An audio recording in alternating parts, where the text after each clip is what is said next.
Homestaging d'une toilette avant-après. Pourquoi une toilette, me diriez-vous? Ah, ben attendez, je vous raconte directement l'anecdote. Mais avant ça, abonnez-vous et cliquez la cloche, puis pensez à la fin à partager cette vidéo.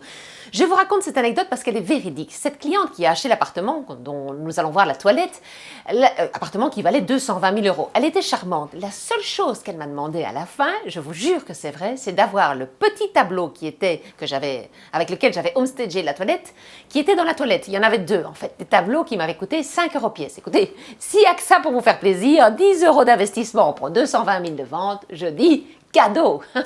Allez, regardons ensemble d'abord l'avant.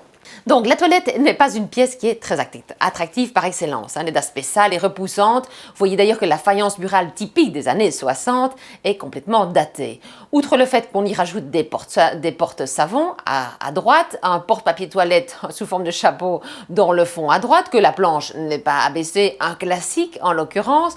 Bref, rien de folichon. On peut évidemment améliorer les choses en regardant l'après. Donc dans l'après, on a d'abord repeint le carrelage qui était d'un bleu dépassé, bien qu'aujourd'hui on y revient, c'est le paradoxe. Tout était un éternel recommencement. Donc double composant pour le primaire, ensuite peinture ici beige en l'occurrence, puis le fameux tableau qui est dans le fond, la petite voiture, et à gauche, c'était des Fiat 500.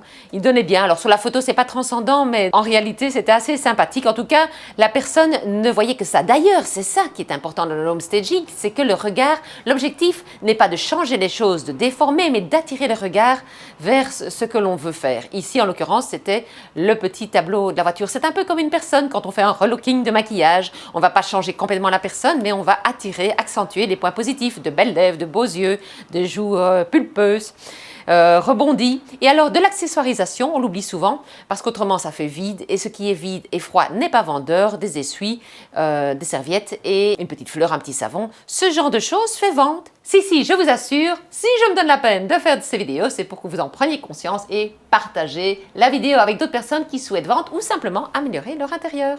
À bientôt!